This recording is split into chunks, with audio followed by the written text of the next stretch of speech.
Ah ouais, vous venez toutes les semaines en fait. J'imagine que vous voulez connaître la suite de mes aventures, savoir ce que ça fait que de créer une colonie sur une autre planète. Mais après tout, j'ai rien de mieux à faire.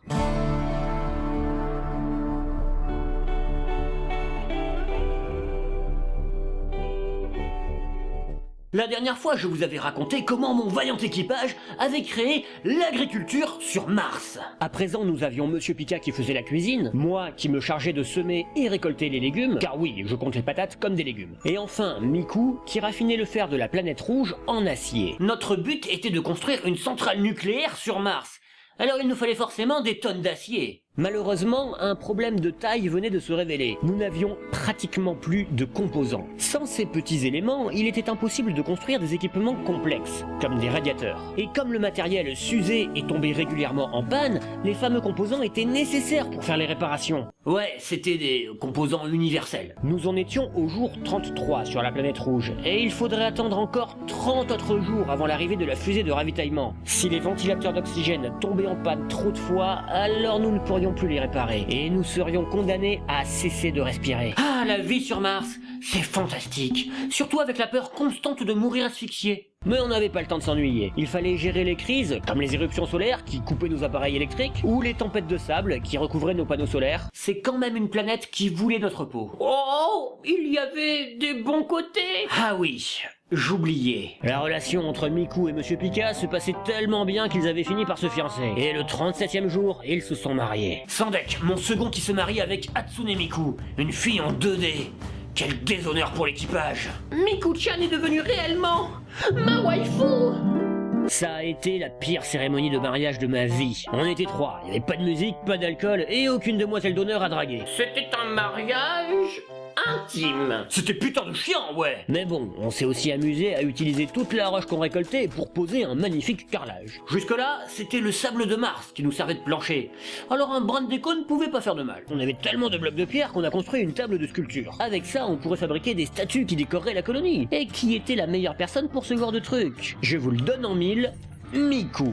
Miku-chan a toujours eu la fibre artistique. Elle était à la fois notre ingénieur, notre maçon et notre sculpteur. J'avoue qu'elle était utile, pour une waifu. Entre-temps, nous avons utilisé le dernier de nos composants pour construire une balise, servant à guider la fusée de ravitaillement pour qu'elle se pose à côté de la colonie, et pas à l'autre bout de la région. Et le 61e jour, la fusée Ares 2 est enfin arrivée, pénétrant l'atmosphère et nous apportant tout le matériel qui nous manquait. J'avoue qu'à un moment, j'ai failli douter. C'était l'orgie. On avait de l'acier, de la nourriture, des composants et des tonnes de sauce barbecue et de mayonnaise. Ouais, vu nos fournitures, j'ai toujours suspecté Elon Musk d'être sponsorisé par McDo. Mais pas du tout. L'argent venait de Burger King. Oh, après, tant que ça paye le voyage. On a construit un déshumidificateur dans la serre, car l'humidité commençait à tuer nos plantes. On se sentait tellement large qu'on a utilisé un tiers de nos nouveaux composants pour construire un établi d'assemblage de composants. Comme ça, on pourrait en produire à l'infini. Après avoir fait des travaux simples, comme raffiner de l'acier, grâce à ma gestion éclairée, Mars se dotait d'une main-d'œuvre plus qualifiée.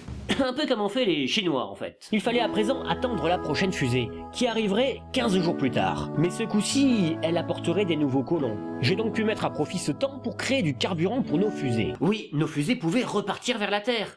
Mais pour ça, fallait refaire le plein. Un mélange d'oxygène et de méthane était nécessaire pour les faire décoller. On a construit un appareil qui prend de l'eau, H2O, et du gaz carbonique, CO2, et qui en fait du méthane, du CH4, et de l'oxygène, de l'O2. Oui, on jouait aux petits chimistes. Vu qu'on n'y connaissait rien, c'est un miracle que rien n'ait explosé. Pour l'eau, on en trouvait un peu dans le sol de Mars. Et pour le CO2, on a mis des pièges à l'extérieur de l'abri. Ces structures capturaient l'atmosphère martienne et en extrayaient le dioxyde de carbone. Avec ça, on pouvait faire de l'essence. Par contre, ça nous a fait mettre des câbles et des tuyaux partout.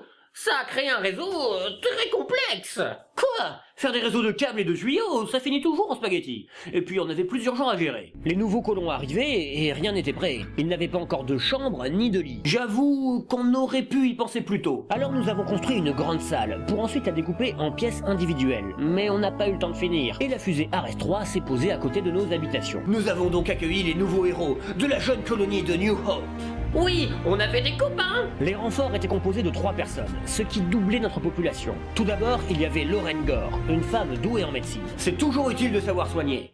Mais j'aurais voulu qu'elle soit aussi douée ailleurs. Ensuite, Nina Noon, à l'aise en cuisine et au corps à corps. Sauf qu'il n'y avait pas d'aliens, ça servait à rien de savoir se battre. Enfin, dans cette équipe d'incompétents, se dégageait un mec utile, Mark Watney, un américain très doué en botanique. Et on allait avoir besoin d'aide dans la serre. Mais comme rien n'était prêt, ils ont dû dormir par terre, le temps qu'on finisse les chambres. On a aussi rajouté des stations pour qu'elles puissent poser leur combinaison. Ils étaient ravis de pouvoir prendre des douches. En plus, nous avions des tonnes de nourriture, et le carburant des fusées se rechargeait doucement. Tout se passait parfaitement bien. Mais c'est là que nos nouveaux arrivants m'ont profondément déçu. Mark et Gore ont démarré une relation amoureuse. Ils étaient arrivés depuis seulement 5 jours qu'ils pensaient déjà à s'attraper dans les toilettes. Putain, je pensais créer une colonie avec de véritables professionnels, pas lancer un club de rencontres. Ce sont ces sentiments qui font de nous des humains. Quand on parle de sentiments humains, je crois que le fan de filles en 2D ferait mieux de se la fermer. Bah, avec vous, ça revient toujours à ça. Oh, mais c'est pas grave, il fallait construire un réacteur nucléaire. Alors je me suis servi de cette nouvelle main-d'œuvre. J'ai envoyé tout le monde travailler dans les mines. Il fallait récolter le plus de fer possible pour le transformer en acier. Il faudrait aussi des composants qui nous manquaient. Mais heureusement, le terrain sur lequel nous étions posés était riche. Sans être simple à fabriquer, c'était possible. Et c'est juste avant l'arrivée d'Ares 4 que nous avons eu assez de carburant pour renvoyer Ares 1. Ares 1, la fusée avec laquelle nous nous étions posés, et autour de laquelle nous avions bâti notre colonie. Cet appareil était spécial pour nous, et nous l'avons renvoyé vers la Terre. Ares 4 allait bientôt arriver sur Mars, et avec elle, ce serait la dernière fusée de ravitaillement. Si nous voulions obtenir d'autres matériels de la Terre, il nous fallait renvoyer les fusées que nous avions déjà. Dans un souffle de feu, les réacteurs d'Ares 1 s'embrasèrent pour démarrer son long voyage vers la Terre. Il faudrait attendre son retour pour le prochain ravitaillement. Une fois de plus, notre colonie se retrouvait totalement isolée pour plusieurs mois. Capitaine, un vaisseau civil a été détourné par des terroristes. Il est sur une trajectoire d'interception avec nous. Ah ouais? Ah, ça a l'air grave. Si vous voulez bien m'excuser, le devoir m'appelle et nous finirons la prochaine fois.